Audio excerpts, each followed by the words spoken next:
예, 한판 브리핑 김수민 평론가 함께하겠습니다. 어서 오십시오. 네, 반갑습니다. 자, 한미 정상회담을 마친 윤석열 대통령 오늘 국무회의에서 결과에 대한 설명을 했군요.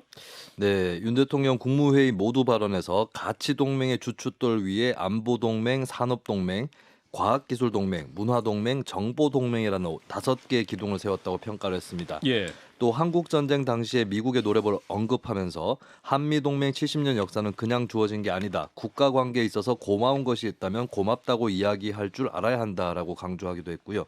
워싱턴 선언에 대해서는 한미 동맹이 핵 기반의 새로운 패러다임으로 업그레이드 됐다라고 표현하면서 상대의 선의에 기대는 가짜 평화가 아닌 압도적인 힘에 의한 평화로 미래 세대들이 안심하고 꿈을 키워나갈 수 있는 튼튼한 안보를 구축하겠다라고 덧붙였습니다. 예. 자, 역대 대통령들은 이제 한미 정상회담이 끝이 나면 그 여야 정당 지도부들과 만나서 성과도 공유하고 만남을 갖기도 하는데 회동에도 관심이 쏠리고 있죠.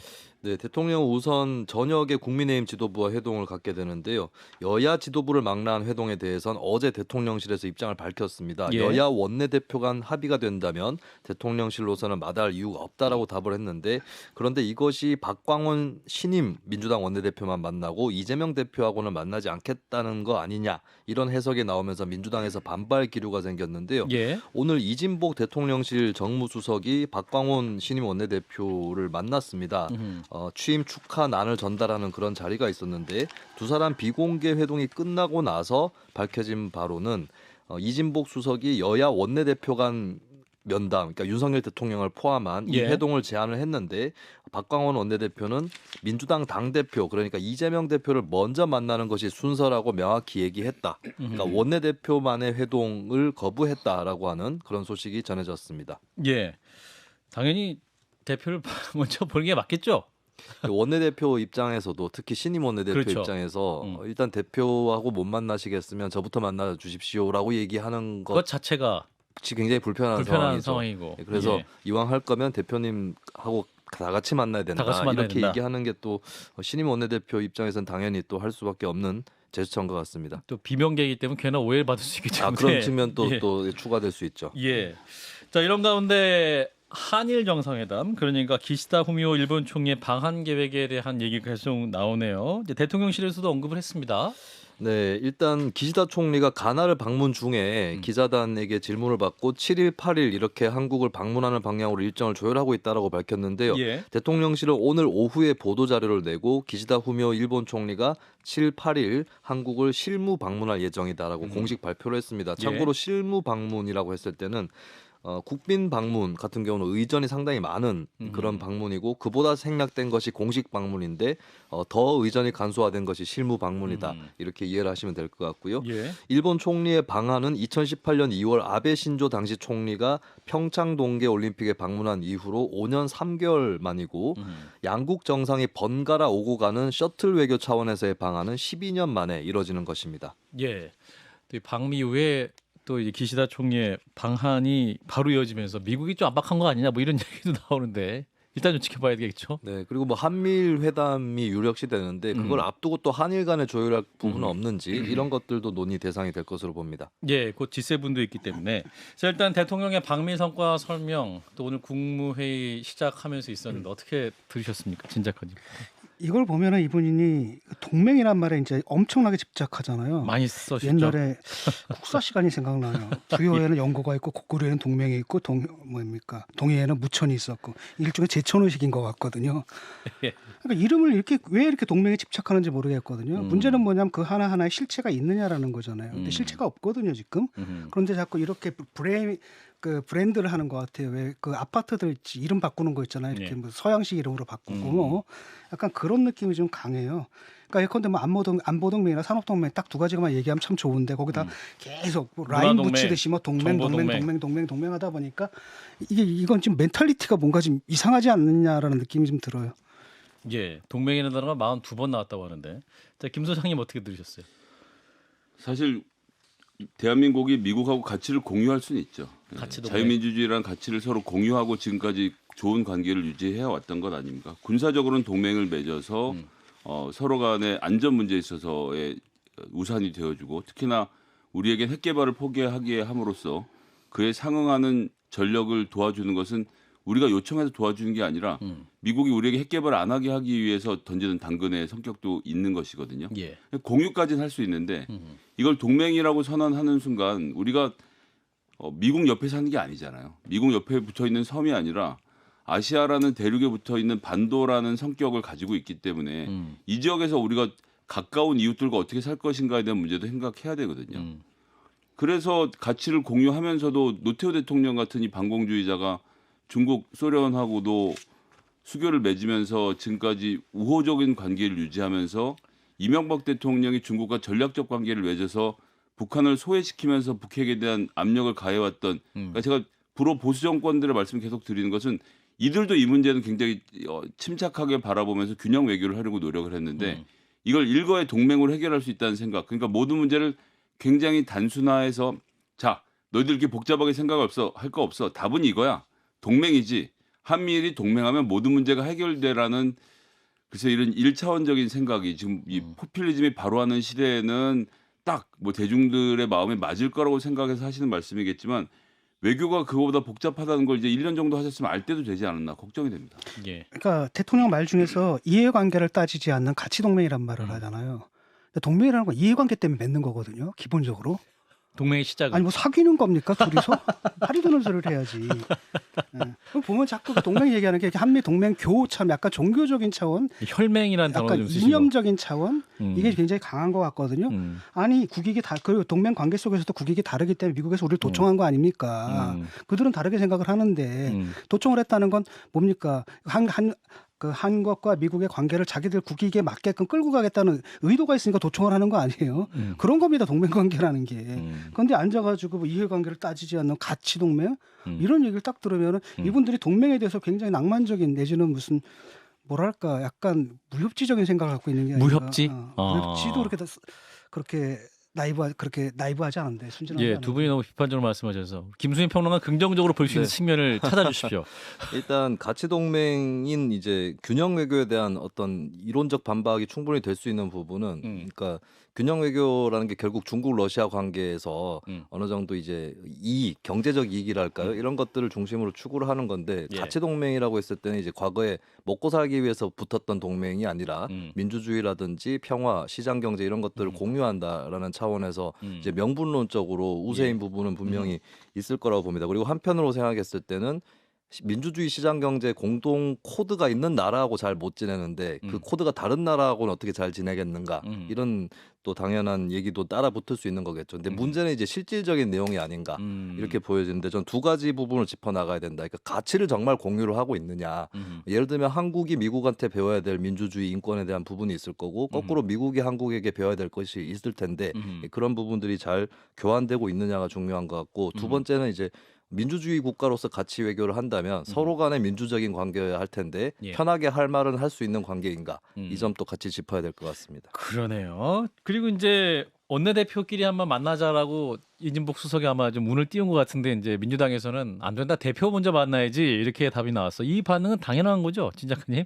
뭐 당연하긴 한데 예. 그러니까 대통령실에서는 일단은 좀 껄끄럽게 생각하는 것 같아요. 이재명 대표 대표를. 자체로. 사실은 이런 분이 참 대표하고 있으면 참 여러 가지 문제가 발생하거든요.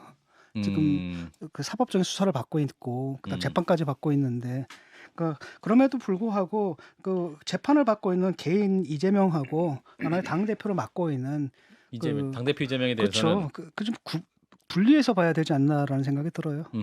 자, 김 소장님은? 기소가 돼서 심지어 재판을 하고 있는 나경원 같은 분도 예, 저출생위원회 부위원장. 부위원장 자리까지 임명을 시키지 않았습니까? 그러니까 뭐 사법적 처리니 뭐니 이건 사실은 저는 어불성설이라고 생각하고요. 원내대표들을 초청했느냐 그것도 아니에요. 그냥 1년 동안 한 번도 안 만났던 야당을 계속 안 만날 핑계를 찾으면서 뭐 여야 간에 합의에 오면 다 만나주는 거 한번 고려해 보겠습니다. 이렇게 얘기를 하면서 만나자고 하는 것은 근데 외교 문제는 조금 한 발 떨어져서 예. 외교 문제에서는 좀 객관적으로 민주당하고도 이야기할 부분이 분명히 있을 것 같은데 뭐 안 하시겠다는 방법이 없죠. 뭐. 네, 이용호 의원 좀 잠시 만날 텐데요. 또 국민의 입장 좀 더 들어보겠습니다. 자, 송영길 전 대표 오늘 검찰에 자진 출두했습니다. 오전 10시였는데 조사는 받지 못하고 기자회견만 하고 돌아갔죠. 네, 송 전 대표는 오전 10시쯤에 서울중앙지검에 도착해서 검사실로 들어가려고 했는데요. 검찰 예. 측에서 조사 일정이 잡히지 않았다라고 하면서 청사 로비에서 돌려보냈습니다. 10여 분 만에 청사 밖으로 나온 송 전 대표는 입장문을 읽어 내려갔는데요. 주위 사람을 괴롭히지 말고 저 송영길을 구속시켜주기 바란다는 촉구를 했습니다. 또 이정근 녹취록에 대해선 신빙성이 없다라고 밝혔고요. 예. 후원 조직 평화와 먹고 사는 문제 연구소, 약칭 먹사연으로 자금을 조달했다라는 의혹에 대해서는 한 푼도 먹사연 돈을 쓴 적이 없다고 반박을 했습니다. 예. 또 최근에 먹사연 회계 담당자가 프랑스 파리로 출국했다라고 하는 언론 보도에 대해선 참고인 일반인의 출국 정보가 언론에 유출되는 것은 검찰이나 법무부의 협력이 없이는 불가능한 일이라고 하면서 출입국 관리사무소와 해당 언론사를 고발하겠다라고 밝혔습니다. 한편 검찰은 압수수색했던 자료들을 분석하면서 연구소의 사무실 하드디스크가 교체되는 등의 정황을 확인하고 조직적 증거인멸 가능성을 염두에 두고 있다라고 알려졌습니다. 네, 오늘 검찰 출석 장면 굉장히 많은 분들이 와서 현장에서 또 많은 열기가 있었었는데요. 해당 장면 영상으로 듣고 이어가겠습니다. 모든 책임은 제가 지겠다는 말씀을 드립니다. 저로 인하여 심리적 정신적 피해를 받고 있는 저를 도와준 분들께 죄송하고 감사하다는 말씀을 드립니다. 한 번 살다 죽는 목숨입니다. 덤불 5년입니다. 인생은 새홍치마입니다. 비겁하게 살지 않겠습니다. 저희 주변 사람들에 대한 비겁한 협박, 별건 수사를 중단할 것을 강력하게 촉구하는 바입니다. 영길모의 화이팅! 주변 사람 대신 저 송영길을 구속시켜 주시기를 바랍니다. 예, 자 송영길 전 대표 바로 나를 구속하라라고 입장을 밝혔습니다. 바로 집으로 돌아갔죠. 자, 진 작가님은 또 논평을 주시면. 주변 사람들 수사해야지 본인을 수사할 게 생기는 건데 그걸 하지 말라는 게 말이 됩니까? 그건 말이 안 되는 것 같고 예. 지금 뭐냐면 측근들에 대한 압수수색 영장에 지금 청구가 됐고 그게 받아들여졌지 않습니까? 그래서 압수수색이 이루어졌단 말이죠. 예.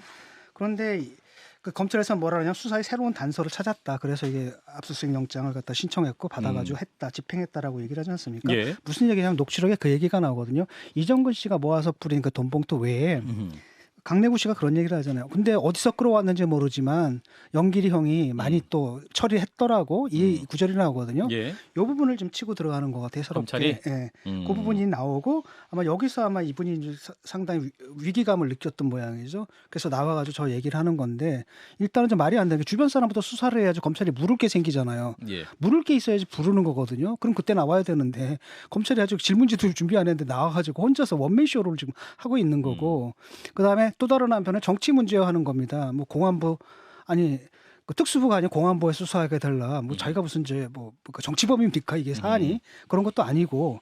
그다음에 이걸 정치 문제화해서 지지자들한테 호소하는 거예요. 사법적인 부분이 아니라. 그다음에 조홍천 의원이 지적한 부분인데 그 세 번째가 뭐였냐면 그거거든요. 예. 내가 잔치출도 하지 않았느냐. 그러니까 도주에 우려 없다. 그러니까 구속영장 청구를 대비해서 미리 알리바이를 깔아놓는다. 이런 차원인 것 같아요. 예. 자, 김 소장님은?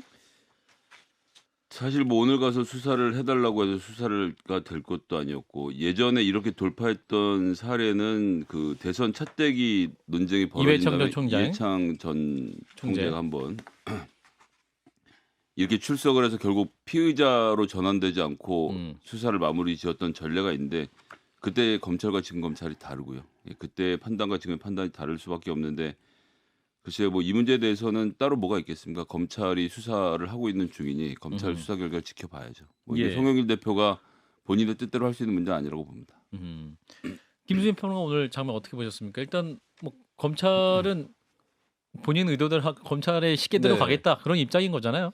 네, 네. 아무래도 수사의 수순상으로 당장의 송영길 전 대표가 물망에 오를 수 있는 상황은 아니었던 것으로 보여지고 예. 또 아무래도 송 전 대표가 정치인이기 때문에 이제 정치적 메시지 이런 쪽에 신경을 썼던 것 같은데 이제 방금 김성애 소장님이 전례, 그러니까 이회창 전 총재 전례를 말씀하셨는데 이 전 총재 때는 이제 수사도 좀 많이 됐었고 사건의 의혹 덩어리 자체가 굉장히 차떼기 수사라고 해서 컸었기 때문에 뭐 그런 긴급한 대처 이런 필요성이 좀 더 크게 느껴졌다면 지금은 이제 좀 시기상조 아닌가라고 하는 그런 느낌을 주는 거는 좀 불가피한 것 같습니다. 예. 자, 이 문제는 여기까지. 자, 오늘 태호 의원 얘기도 뉴스가 참 많았습니다. 대통령실 이진복 정무수석이 그 대일 외교 옹호 발언을 요구하면서 공천을 언급했다 이런 녹취록이 이제 공개가 되면서 파장이 일고 있는데 일단 어떤 내용입니까 이 녹음 파일? 네, 어제 저녁에 보도가 됐기 때문에 네. 한 번 더 좀 말씀을 드리면 일단 이 녹음 파일은 38 국민의힘 전당대회에서 태영호 의원이 최고위원에 선출이 됐는데 그 이튿날인 3월 9일에 녹음이 된 것으로 보입니다. 예. 이 녹음 파일 내용을 보면 이제 태 최고위원이 자신의 보좌진들에게 말하는 것 같은 그런 상황인데요. 그러니까 태영호 의원과 이진복 수석과의 대화는 아니고 네네. 태영호 의원이 자신의 보좌진 방 사람들과 얘기하는 내용이다. 그렇죠. 예. 그러면서 무슨 얘기를 이진복 수석한테 들었다라고 얘기를 하는 건데 예. 대통령의 한일 관계 정책과 관련해서 당에서 적극 옹호하지 않는데 이런 것을 이제 질책을 들었다라고 하면서 이진복 수석이 이렇게 얘기했다는 거예요. 최고위원으로서 마이크를 잘 활용하면 공천 문제는 신경 쓸 필요도 없다라고 했어라고 하는 이렇게 태영호 의원이 말하고 있는 육성이 담겨져 있습니다. 예, 이게 또 파문이 커지자 태영호 의원은 과장이 좀 섞였다. 이진복 수석은 사실이 아니어서 깜짝 놀랐다. 뭐 이런 반응인 거죠. 네, 아울러서 이진복 수석이 밝힌 바로는 어제 태영호 최고위원이 전화도 걸어와서 과장되게 얘기한 것 같다며 사과했고 본인이 그 사과를 받아들였다.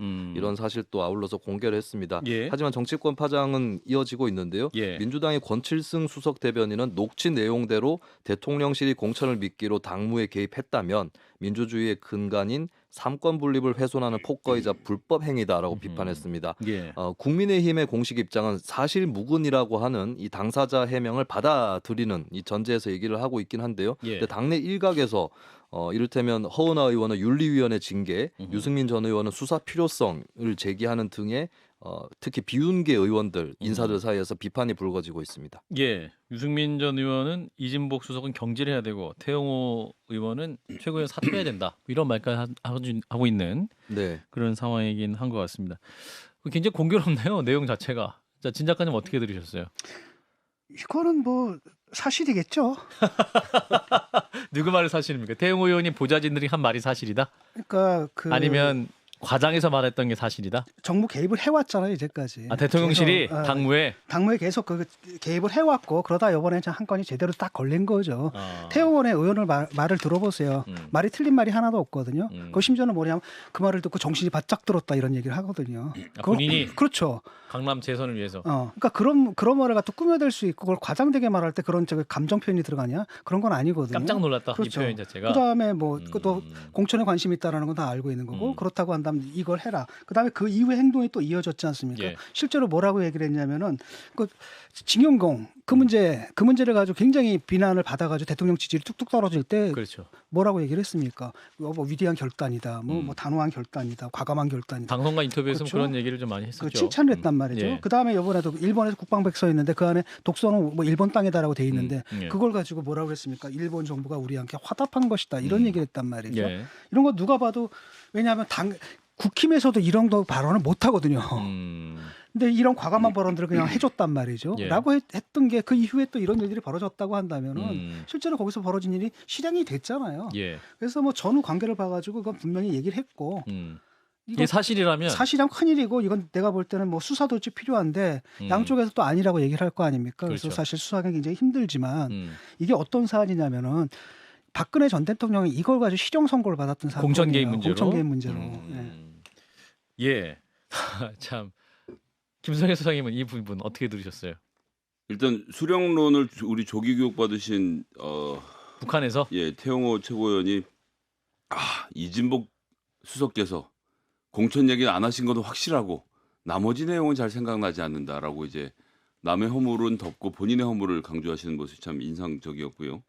그리고 파문이 확산되자 예. 이거 지금 대통령실 완전히 컨트롤하고 있다고 보여지는 것은 김재원 최고의 실언에 대해서는 대통령실 징계하라고 보도를 통해서 명령을 했는데 태영호 의원 이번에 윤리 징계 들어가면서 보셨습니까? 김국 선생 거는 빠져 있습니다. 그러니까 제가 누차 말씀드리지만 우익의 이 논리를 빌드업해가는 과정에서 김구를 깎아내는 꼭 필요한 일인데 김구 선생과 관련돼서는 윤리 징계 안 들어가 있는 것도 딱 지금 모든 것이 대통령실의 입맛에 맞게 다 돌아가서 누차 말씀드리지만 이건 김기현 지도부가 아니고 윤석열 지도부인 거죠.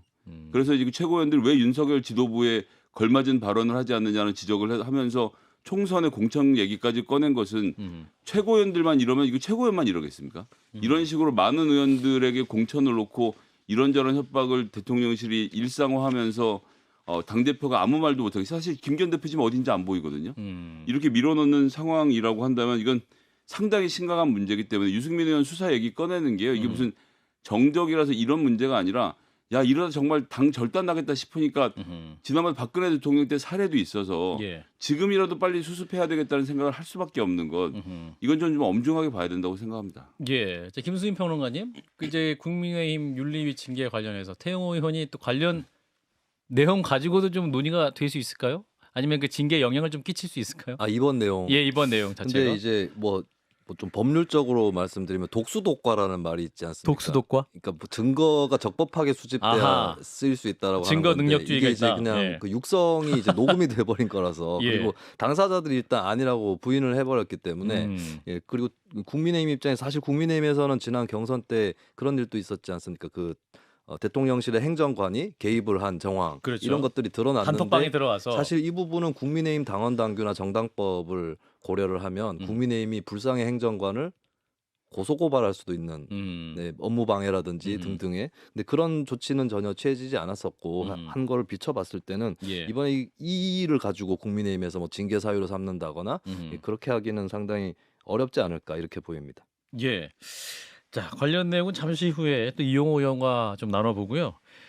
노조 얘기를 좀 해보겠습니다. 정부와 양대 노총 그동안에 이제 보조금 문제와 회계장부 얘기로 굉장히 갈등을 빚어왔었는데 오늘 한국노총이 국고보조금 지원 사업에서 탈락하는 일이 있었네요. 네, 2023년 노동단체 지원 사업 1차 지원에서 한국노총이 탈락을 했습니다. 예. 한노총은 매년 노사 상생 협력 증진 명목으로 보조금을 지원 받아왔었고 예년에 한 26억 원 정도 받아왔었습니다. 예. 여기서 이제 탈락을 하게 된 건데 26억. 네, 예. 고용노동부는 회계 투명성 기준을 충족하지 못해서 탈락했다라고 설명을 했습니다. 그러니까 노동부는 심사에 앞서서 재정에 관한 장부와 서류 등의 비치 보존 여부를 확인할 수 있는 증빙 자료를 제출해라 하지 않으면 선정해서 배제시키겠다는 방침을 이미 세워놓고 있었죠. 예. 그런데 이제 한국노총 입장은 정부가 말하는 회계 투명성 기준은 노동조합비에 관련한 것으로 국고 보조금 지원 사업과는 무관하다. 명백한 노동 탄압이다라고 반발했습니다. 그렇군요. 이제 한국노총 외에도 민주노총이나 새로고침 노동자 협의회 등 다른 노동단체는 어떻게 됐습니까? 네, 민주노총과 MG노조를 불려왔던 새로고침 노동자 협의회는 아예 신청을 하지 않은 것으로 알려졌습니다. 아하. 민주노총은 우리는 정부 돈 받는 조직이 아니다라고 밝혔고요. 새로고침은 노동자 단체에 국민 세금이 들어가야 하는지 명확한 이유를 찾지 못했다면서 노동 사각지대에 그 돈을 쓰는 게 맞다라는 입장입니다. 예, 이제 노조 관련 또 회계장부 문제 또 관련 수사가 진행되는 와중에 또 민주노총 간부가 분신하는 일이 있었고 또 사망을 했죠. 대통령실 입장이 이제 명복을 빈다. 다시는 이러한 불행한 사태가 되풀이되지 않기를 바란다. 이런 입장까지 나왔는데, 자 정부와 양대 노총 간의 갈등 이제 어떻게 판단하시는지 진 작가님부터.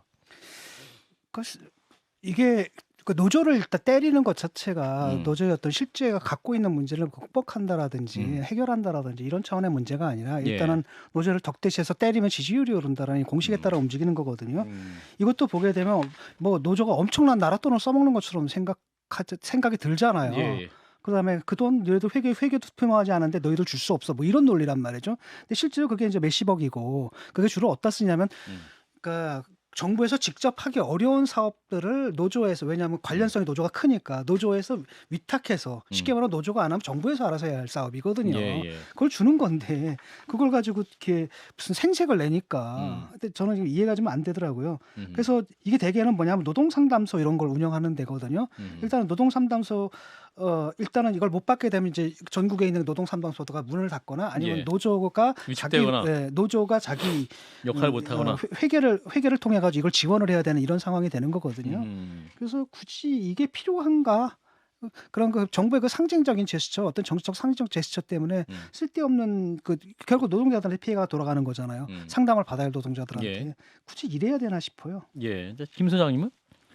사실 이제 더 때리고 싶은 건 민주노총인데 민주노총은 아예 안 관련된 받겠다고. 사업을 원래부터 안 해왔고 여태 지금까지 하지도 않았고 앞으로도 할 생각이 없으니까 M1 한국노총이 지금 두들겨 맞고 있는 상황인 건데 뭐 진 작가님이 앞에 설명하신 대로기 때문에 사업비에 대해서 영수증을 제출 안 하거나 공개 안 한 적은 없고 그렇게 안 하면 그건 그야말로 법 위반이거든요. 근데 지금까지 안 하던 너희 단체가 들어와서 일할 것 같으면 너희 단체 회계부터 공개라고 하는 것은 지금 미국의 칩스앤사이언스 그 그 반도체법이 그런 거 아닙니까? 우리가 저기 비용 지원할 테니까 니네 회계장부 갖고 와라고 말하는 거 우리가 지금 부당하다고 대통령도 말하고 있잖아요. 근데 똑같은 일을 왜 여기서 하고 있는 건지 잘 이해할 수가 없고요. 대통령 오늘 또 무슨 뭐 세습 노조를 뭐 철폐하겠다라고 말하는데 일단 사기업의 활동은 사기업이 알아서 하는 것이 첫 번째.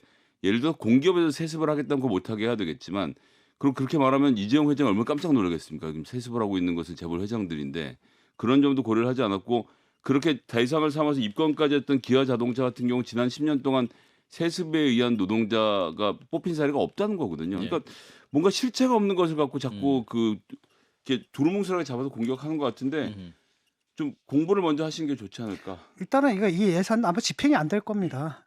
왜냐하면은 이게 이런 사업을 하려면은 그것도 경력이 있고 그다음에 여태까지 노하우가 있는 단체식을 해야 되는데 그런 단체가 없거든요. 예. 그래서 실제로는 아마 지원액을 다 채우지 못할 거예요 아마. 그래서 아마 2차 공모를 한다고 들었는데. 예. 자, 오늘 뭐 최저임금위원회 회의도 굉장히 난항이었다고 하는데, 자 김수민 평론가님, 저 정부와 이 양대노총 간의 갈등 어떤 길이 좀 보입니까?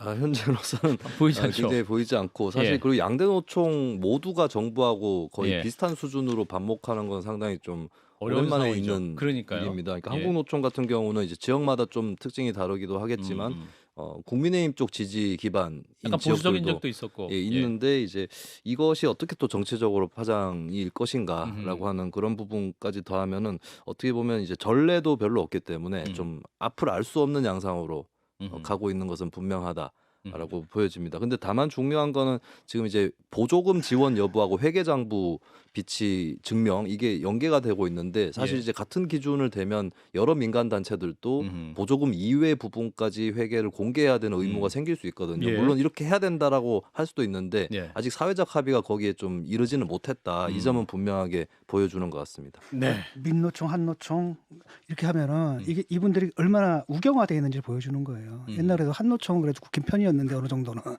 네. 그다음에 MG를 내세웠는데 이 사람들마저 결국은 딱 틀어버리잖아요. 그러니까 여기서 자기들이 얼마나 오른쪽으로 치우쳤는지를 깨달아야 되는데 그걸 못 깨닫는 것 같아요. 네. 오늘은 여기까지 김수민 평론가였습니다. 고맙습니다. 네, 감사합니다. 좋아요. 구독. 알림 설정.